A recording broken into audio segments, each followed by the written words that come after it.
medios de comunicación y también a quienes nos ven a través de las distintas plataformas del Congreso, especialmente a los que siguen estas transmisiones en YouTube. Hemos recibido en los últimos días muchas preguntas sobre el proceso de selección de las y los consejeros que integrarán el Consejo General del Instituto Nacional Electoral para el periodo de abril del 2023 a abril del 2032, un periodo de 9 años. Salen los consejeros Lorenzo Córdoba, Ciro Murayama, Margarita Favela y Roberto Ruiz Saldaña. Y el proceso se conduce por esta Cámara de Diputados en coordinación con el Comité Técnico que va a apoyar en recibir la lista, evaluar conocimientos, seleccionar a los perfiles mejor evaluados y elaborar las quintetas. Estas son las 4 funciones primordiales de este Comité Técnico.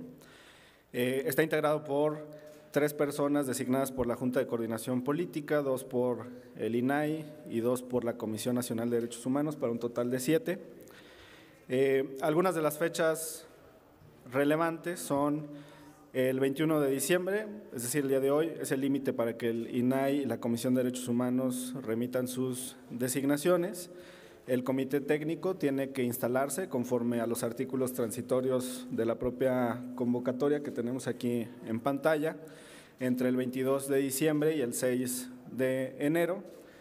Y sirva este mensaje para invitar a todos los ciudadanos interesados que cumplan con los requisitos establecidos en el artículo 38 de la LEGIPE a que puedan participar en este proceso de selección de consejeros. Vamos a dar lectura a estos requisitos que están establecidos en ley y que vamos a ser muy cuidadosos de respetar. Dice el artículo 38, los consejeros electorales deberán reunir los siguientes requisitos. El primero es ser ciudadano mexicano por nacimiento, que no adquiera otra nacionalidad y estar en pleno goce y ejercicio de sus derechos civiles y políticos. Estar inscrito en el Registro Federal de Electores y contar con credencial para votar. Tener más de 30 años de edad al día de la designación. Poseer antigüedad mínima de 5 años con título profesional de nivel licenciatura y contar con conocimientos y experiencia que le permitan el desempeño de estas funciones.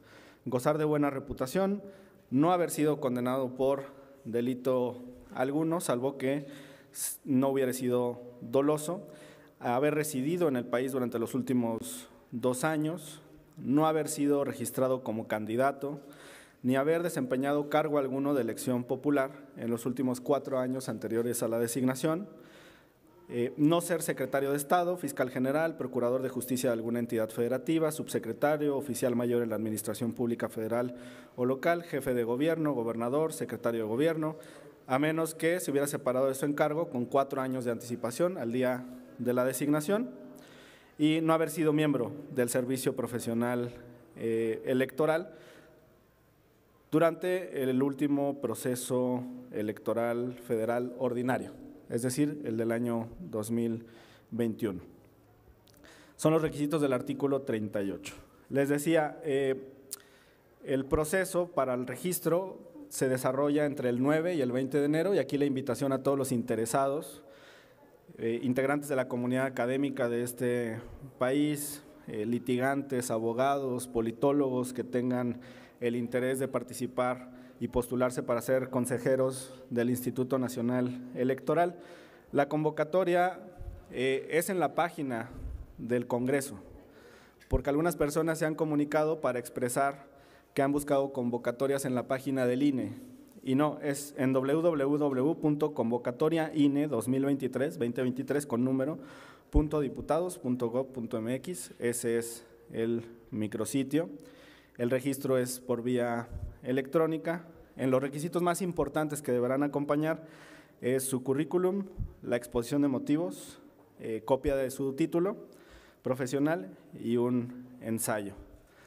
Más adelante lo comentaremos, pero el currículum, la exposición de motivos y el ensayo tienen valores determinados en la convocatoria. Es muy importante que se esmeren en el desarrollo y en la presentación de estos documentos, porque en la segunda fase son definitorios para los puntajes. Esto ocurre entonces del 9 al 20 de enero, el registro en línea. El 23 de enero, la Secretaría General de la Cámara de Diputados va a remitir al Comité Técnico Asesor la totalidad de los registros, sin haber realizado ningún análisis formal o material. Entre el 24 y el 27 de enero se abre un proceso de prevención cuando existe alguna carencia documental de alguno de los requisitos, y tendrán estos días para desahogarse por parte de los interesados, 3 días. El 31 se emite la lista definitiva, que incluirá las personas que cumplieron los requisitos de forma para concursar al cargo de consejeros electorales. El 3 de febrero, el Comité Técnico remite a la Junta de Coordinación Política la lista de quienes cumplieron estos requisitos formales. Y muy importante, el 6 de febrero, en esta sede, en San Lázaro, a las 11 de la mañana, se va a practicar el examen de conocimientos, que tiene 4 rubros fundamentales: derecho constitucional, derecho electoral, derechos humanos y otra materia gubernamental, que por el diseño de la convocatoria tendrá un tinte más politológico que jurídico, pero 3 aspectos son jurídicos: derecho constitucional, derecho electoral y derechos humanos. El top 50 de este examen en porcentaje, el 50% con más alto porcentaje en este examen del 6 de febrero, pasa a la siguiente etapa. ¿Quién diseña el examen? El Comité Técnico. Las instituciones de educación superior pueden proponer reactivos. El examen se va a imprimir el día en que se practica y los integrantes del Comité Técnico deben de guardar secrecía sobre los reactivos y el contenido del examen para que no existan filtraciones, como lamentablemente ocurrió en un concurso del Poder Judicial donde el examen estaba en venta y fue pues un motivo de escándalo al interior del Poder Judicial. Se tuvo que anular el examen. Acá los integrantes del Comité Técnico tienen esa grande obligación y responsabilidad. El 13 de febrero, es decir, una semana después de que se practique el examen, se publicará la lista de los mejores, las y los mejores en este top 50%. Hay un derecho, una garantía de audiencia para quienes realizaron el examen y no estén de acuerdo con el resultado. Por eso se puede solicitar una revisión el 14 de febrero. Una vez analizada la petición de revisión, el 17 se emite la lista definitiva. Se abre otra ventana muy importante.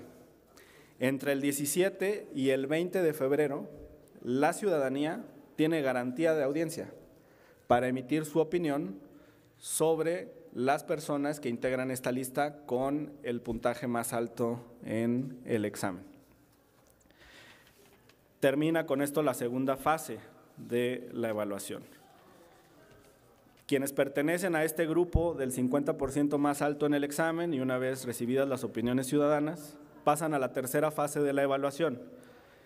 En ella, los 3 requisitos iniciales que les habíamos comentado que se iban a registrar, currículum, exposición de motivos y ensayo, tienen asignados puntajes y son los siguientes. El currículum vale 40 puntos, la exposición de motivos vale 30 puntos y el ensayo vale 30 puntos para un puntaje de 100. Las mejores 100 personas, los mejores 100 candidatos, conforme a estos criterios de currículum, exposición de motivos y ensayo, una vez acreditado el examen, pasan a la sección de entrevistas. Las entrevistas se van a realizar entre el 6 y el 10 de marzo por los integrantes del Comité Técnico, por lo menos 4 de ellos. El 13 de marzo se da a conocer el listado de los mejores conforme a la evaluación del currículum, exposición de motivos, ensayo y entrevista, y el 22 de marzo es la fecha límite para que el Comité Técnico remita a la Junta de Coordinación Política las quintetas que se propondrán para la selección de las y los consejeros electorales. Hay una ventana para acuerdos de 2 semanas, entre el 13 de marzo, que se desarrolla la lista, incluyendo el 22 de marzo, cuando se mandan las quintetas, y el 27, que es cuando la Junta de Coordinación Política va a hacer la propuesta de consejeras y consejeros al Pleno de la Cámara de Diputados, con opción de votación el 28 de marzo, y en caso de que no exista acuerdo en la votación, se prevé el sorteo el 30 de marzo, de tal forma que tengamos consejeros designados con días de anticipación al fenecimiento del encargo de los 4 consejeros electorales que terminan en abril del 2023. Este es el proceso de selección de consejeras y consejeros electorales y reiteramos nuestra invitación a que participen los ciudadanos interesados en tener un mejor Instituto Nacional Electoral, un mejor árbitro, que estén comprometidos con la democracia, que se postulen si cuentan con los requisitos que acabamos de leer. Con esto terminamos el primer tema. El segundo tema es muy sencillo, es relativo a la reforma que está proponiendo el presidente de la República a la Ley de Aviación Civil. Ha causado revuelo la modificación en torno al cabotaje. La exposición de motivos es muy clara, se permitiría el cabotaje para que los permisionarios extranjeros puedan operar en territorio nacional vuelos domésticos, cumpliendo con los requisitos que establezca la Agencia Federal de Aviación Civil y también analizando causas de interés público, utilidad pública, seguridad nacional, que la ruta sea de interés estratégico para el desarrollo de la infraestructura aeroportuaria del Estado mexicano, que cuenten con la opinión favorable del Consejo de Seguridad Nacional y que el aeropuerto objeto de la solicitud cuente con capacidad técnica y operativa acreditable, además del cumplimiento de otros requisitos legales y reglamentarios. Existen aeropuertos que están subutilizados en el país, Campeche, Minatitlán, los aeropuertos de Oaxaca, todos ellos, Mazatlán, también por supuesto el Aeropuerto Internacional Felipe Ángeles, el aeropuerto de Durango, y la subutilización también genera que en ocasiones existan monopolios sobre ciertas rutas que están altamente concentradas y que afectan a los usuarios en las tarifas que se cobran por el viaje a esos destinos. Entonces, bienvenida a la competencia, por una parte, y por otra, que pueda desarrollarse plenamente el potencial de la infraestructura que tenemos en nuestro país. Pues con esto terminamos nuestro mensaje el día de hoy. Si hay una pregunta, muy bien. Gracias, diputado. Tenemos pregunta a nuestra compañera Karina Palacios del canal del Congreso. Hola. Hola, ¿qué tal, diputado? Buen día. Pues preguntarle su impresión respecto a los integrantes ya designados para este comité técnico electoral, sí, ya por la CNDH y el INAI, específicamente sobre las críticas que recibió una de ellas de la CNDH. Sí, pues la Constitución es muy clara y también la convocatoria. El requisito consiste en tener un perfil adecuado, un prestigio para poder desarrollar este cargo. Quizá tengamos que legislar para profundizar en estos requisitos, pero yo te diría que revisando también las postulaciones del INAI, está Maite Azuela, y analizando simplemente sus redes sociales, pues queda claro en sus tweets que es una opositora franca y abierta al gobierno del presidente de la República. Quizá se tenga que analizar con mayor profundidad estos requisitos, pero por el momento basta con el prestigio. David Galván, de Uno TV. Sí. ¿Qué tal, diputado? Quisiera preguntarle acerca también de este proceso de designación del Comité de Evaluación. Hay señalamientos precisamente de que hay designaciones que se hicieron pues, por parte, digamos, de gente afín al movimiento de la 4T. También vemos que con el INAI, pues, como dice usted, se hicieron opositores. Faltan los nombramientos, me parece, de la Corte. De la Junta de Coordinación. De la Junta de Coordinación, perdón. ¿Cómo ve en sí que va a estar el balance para este comité de evaluación? Precisamente porque pues, hay voces, digamos, plurales. Entonces, pues sería lógico que el proceso pues, tenga pues que no se sienta como cargado hacia un lado o hacia otro. ¿Usted cómo ve que se puede balancear precisamente bajo estos nombramientos que se han hecho hasta ahora? Sí, bueno, yo estoy tranquilo con el proceso porque como lo narramos, existen muchas etapas de evaluación, hay participación de la ciudadanía, hay participación, si así lo consideran, de las instituciones de educación superior. El punto clave está en la secrecía respecto del examen, porque si nadie conoce los reactivos del examen, todos tienen piso parejo para participar, independientemente del enfoque que se le dé. Yo lo que digo es, no debemos de sancionar o de expresar comentarios adversos a las postulaciones que se hicieron de la Comisión Nacional de Derechos Humanos sin fijarse en lo que ocurrió en el INAI. Basta con revisar los tweets de Maite Azuela para verificar pues, su oposición al gobierno y su oposición incluso a la reforma electoral que acabamos de aprobar en la Cámara de Diputados. Por eso yo les decía, me parece que para el siguiente proceso de selección deberían de detallarse los requisitos para formar parte del comité técnico. Por el momento basta con el prestigio y esto pues me parece que se cumple por todos los que han sido postulados en este momento, independientemente de su ideología o postura. Y habrá equilibrios al interior.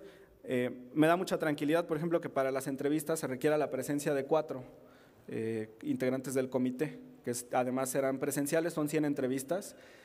Puede que esté un poco ajustado el plazo porque son solamente 4 días para entrevistas, tendrían que realizar 25 entrevistas al día, puede que estén cansados ya en la parte final y no pongan tanta atención en lo que están respondiendo los postulantes. Pero por lo demás me siento muy tranquilo con el proceso y esperemos simplemente que la ideología no permee en el proceso y con eso estamos muy bien. Oiga, y se ha insistido mucho en esta cuestión de la fecha de la insaculación que se haría en la Corte si no se llega al acuerdo. Esto sí, pues es como digamos el último panorama. ¿Están previendo que no se llegue a un acuerdo de las 2/3 partes del Pleno para avalar las 4 postulaciones? ¿O porque ha sido como reiterado pues este proceso que digamos es como algo emergente porque se supone que pues la obligación es que salga de aquí con acuerdo, ¿no? Sí, está considerado en la Constitución. La convocatoria no puede alejarse de lo que expresa la Constitución y debe de prever todos los escenarios posibles, incluyendo la insaculación en la Corte. Se va a garantizar la paridad, que eso es muy importante para el proceso. Las quintetas pasan por 3 filtros que ya comentamos, los requisitos formales, el examen y después la evaluación de currículum, exposición de motivos y ensayo, junto con la entrevista para llegar a un grupo de 100 y después ya poder elaborar estas quintetas en las que 20 personas competirían por estos cargos. Entonces el proceso va a estar muy depurado y confiamos también en el sorteo de la Corte. Yo creo que no podemos desconfiar de lo que hagan las y los ministros. Pero ustedes anticipan que aquí la oposición pues vuelva a tener como ese rechazo férreo a las propuestas que se les puedan presentar. Pues ojalá que no, porque quienes lleguen a esta etapa final pasaron por todos estos filtros que les comento. Es una convocatoria muy técnica, no es política. Por eso mismo la invitación a los estudiosos a que participen, a que concursen y tengo la esperanza de que la oposición esté de acuerdo con perfiles que hayan logrado por méritos propios llegar hasta esa etapa final. Ok, y finalmente, diputado, este es de otro tema. Hubo un acuerdo al final de la sesión donde se aprobó la reforma electoral por vía legal, las 4 leyes que son precisamente en materia electoral, se dio el turno hacia el Senado y después se leyó un acuerdo que entiendo que era de la mesa directiva, no se aclaró muy bien de dónde venía el acuerdo. ¿Qué es lo que a su entender comprende este acuerdo? Porque se hablaba precisamente de que llegaba al Senado y si el Senado autorizaba, todo lo que ya se aprobó se remitía directo al Ejecutivo antes de entrar a la discusión de lo que se pidió retirar del artículo 12. Hay quien dice que no, que si discuten el artículo 12 y se llega a rechazar, pues todo el dictamen se cae y no se manda nada al Ejecutivo. ¿Para qué fue esta autorización y qué es lo que procede en cuanto a lo que se autorizó al Senado? El artículo 72 ofrece ahora constitucional muchas oportunidades y variantes. Recordar que antes La Cámara de Origen enviaba la minuta a la revisora proponía modificaciones y la de Origen solamente tenía dos opciones, decir sí o decir no, y se moría el asunto, el proyecto. Ahora, pues se permiten, en términos coloquiales para nuestra audiencia, muchos rebotes entre ambas cámaras y es lo que está ocurriendo en nuestro proceso actual. Tenemos aquí el acuerdo, mira, dice el presidente diputado Santiago Krill Miranda. A ver, vamos a hacer una pausa.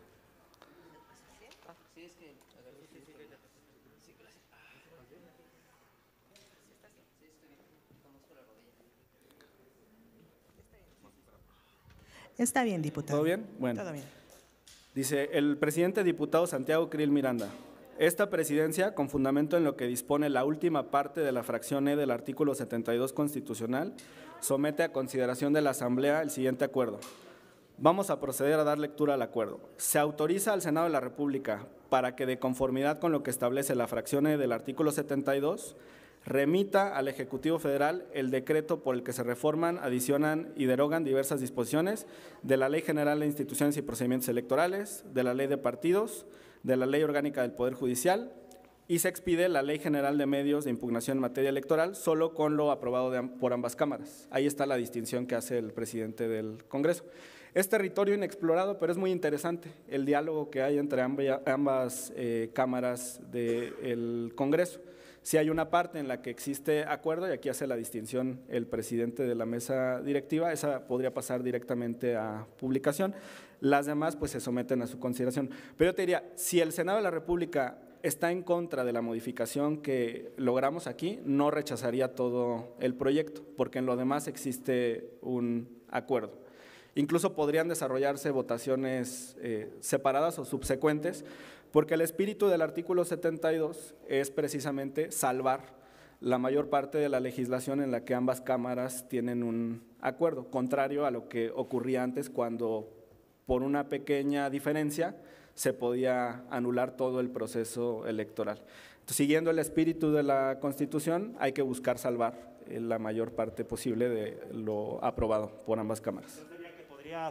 Tendría que someterse al Pleno, digamos, para enviar ya al Ejecutivo lo ya aprobado y ellos podrían discutir aparte lo otro. O sea, ¿esa sería una opción? ¿O cómo sería? Textualmente, como lo acabo de leer, el acuerdo del presidente es autorizar al Senado de la República para que, conforme al 72, por una parte analice y por la otra, en lo que ya hay un acuerdo, se remita para publicación. Es la distinción que está haciendo aquí, sí, es la distinción que está haciendo aquí. En el texto, que esto es de la Gaceta, bueno, del Diario de Debates, es textual de lo que expresó el presidente de la mesa directiva.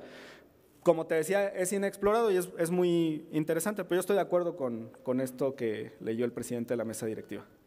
¿Okay? Jaime Obrajero, de W Radio, diputado. Sí. Buenas tardes, diputado. Hola. Yo quiero preguntarle si ya tiene más o menos qué fecha tiene la Jucopo para presentar a sus 3 integrantes de estos y qué responde a quienes dicen que prácticamente Morena y sus aliados tienen ya a 5 de los 7 notables del comité bajo sus manos, digamos que serían personas afines a Morena, y también qué responde a quienes dicen que Morena se va a agandallar por lo menos con 3 de los 4 nuevos consejeros electorales. Sí, mira, el transitorio único de la convocatoria señala que la instalación del comité técnico debe realizarse entre el 22 de diciembre y el 6 de enero. Implícitamente significa que la Junta de Coordinación tendría hasta el 5 para poder culminar con estas designaciones, porque la convocatoria sí establecía la fecha límite para el INAI y la CNDH hoy. De tal forma que en los primeros días de enero estemos listos para desarrollar todo el proceso que te comenté. Sobre la segunda pregunta de los espacios para Morena, pues yo confío en que el Instituto Nacional de Acceso a la Información y Protección de Datos Personales pues es un órgano autónomo. Me queda muy claro que Maite Azuela es una opositora al gobierno del presidente de la República, lo ha reflejado abiertamente en sus tweets. Y puede que alguno de los integrantes propuestos por la CNDH tenga afinidad ideológica con los postulados de la Cuarta Transformación, pero el requisito constitucional es el del prestigio. Si tendríamos que desarrollar otros prestigios, me parece que es una discusión muy importante para procesos futuros, quizá detallar o prevenir postulaciones como las que estamos comentando, tanto de un lado como del otro. Como el diputado Hamlet, buenas tardes. Angélica Melinde, MBS, ¿cómo está? Le retomaría yo la pregunta de mi compañero Jaime. Sí, pues estos señalamientos que se están haciendo desde distintos ámbitos, opinión pública, respecto a que Morena va a acaparar la selección de no solo de los aspirantes, de los integrantes del comité técnico, sino también de los aspirantes al INE. ¿Esto es cierto? ¿Qué garantía da Morena de que eso no va a ser cierto, diputado? No, mira, dimos lectura a los puntos más relevantes de la convocatoria, tiene muchas fases de revisión, va a tener filtros muy importantes y van a llegar los que estén mejores evaluados a las quintetas que proponga el comité técnico. Incluso en las entrevistas está balanceado. Tu preocupación podría cobrar alguna trascendencia si la entrevista la desarrollara un integrante del comité técnico, pero exige que por lo menos estén 4 presentes. Entonces las deliberaciones son colegiadas y ocurre en todos los órganos colegiados. En la Suprema Corte hay quienes tienen un pensamiento conservador y otros liberal, aquí en el Congreso es igual. Y en el comité técnico va a existir lo mismo, existirán personas con pensamiento conservador y otras con pensamiento liberal, pero no hay una gandalla, la convocatoria está muy clara, hay 3 filtros que son muy importantes y yo confío en que los finalistas van a tener todas las credenciales para resultar electos en la Cámara o en la Suprema Corte. Quisiera hacerle una pregunta sobre declaraciones que dio la diputada del Partido Verde, Karen Castrejón, también integrante de la dirigencia del Verde, respecto a que ese partido, no sé si ya le preguntaron, pues estaría planeando incluso competir solo en 2023 y quizás hasta 2024, de acuerdo a lo que ella declaró. Esas declaraciones se les ha dado la lectura que son consecuencia del tema de la cláusula de vida eterna en la reforma electoral. ¿Cómo lo toma usted como integrante de Morena? ¿Qué pulso tiene Morena respecto a estos señalamientos de sus aliados del Verde? Bueno, ese es un tema que compete a los órganos directivos del Verde. Yo respeto mucho a mi compañera Karen y también respeto mucho al coordinador Puente, y en el encuentro con el presidente de la República ellos manifestaron su disposición y compromiso en ir juntos en esta coalición legislativa y también electoral. Quiero reconocer que en el Estado de México, conforme a las encuestas, el Partido Verde tiene un aspirante, Cutolén, que aparece en diversos sondeos con 4, 5, 7% de las preferencias. Quizás sea una estrategia electoral que ellos aborden, pero estoy seguro que a final de cuentas las dirigencias de los partidos pues van a lograr estos convenios de coalición. La etapa de precampañas para el Estado de México me parece que inicia el 14 de enero, ahora te lo digo. Aquí tengo el calendario. Mira. Las precampañas son del 14 de enero al 12 de febrero del 23. Y el periodo intercampañas es del 13 de febrero al 2 de abril. Las campañas son a partir del 3 de abril hasta el periodo de veda previo a la jornada electoral. Entonces, en esta etapa de precampaña, pues es probable que el Partido Verde impulse a sus cuadros, pero yo creo que al final vamos a llegar a un buen acuerdo entre las dirigencias para ir juntos en esta coalición y poder sacar al PRIAN del Estado de México.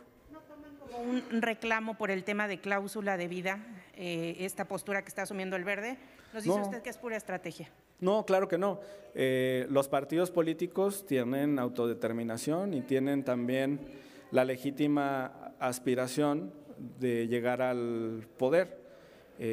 Nosotros estamos muy conscientes del peso que tienen nuestros aliados en distintas entidades federativas y creemos que siempre va a ser mejor ir juntos para derrotar a la derecha, pero es su legítima aspiración, no se las vamos a coartar. Yo creo que vamos a llegar a un muy buen acuerdo ya en la etapa de la elección. Bien. Otra vez, W Radio. Diputado, en otro tema quería preguntarle cómo va el tema del proceso de desafuero del diputado Alejandro Moreno Cárdenas y qué es lo que se prevé. Se dice que prácticamente ese tema está como muerto. Sí, la discusión más importante en el fondo para los procesos de desafuero tiene que ver con la integración de la sección instructora. Por un diseño desde mi perspectiva incorrecto, el número es par. Prácticamente ningún tribunal tiene números pares. La Suprema Corte tiene 11 integrantes por una razón. Los tribunales colegiados de circuito tienen 3 integrantes por alguna razón. La Sala Superior del Tribunal Electoral tiene 7 integrantes por una razón, precisamente para no caer en empates.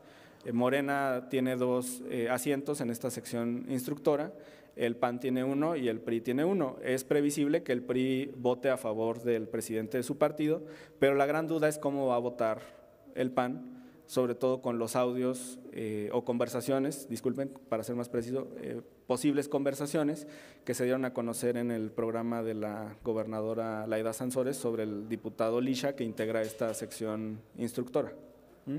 Ese es el tema de fondo en cualquier proceso de desafuero. ¿Bien? ¿Podríamos ver que la instructora trabaje en este receso, diputado, o prevén al menos del parte de Morena hasta el periodo ordinario?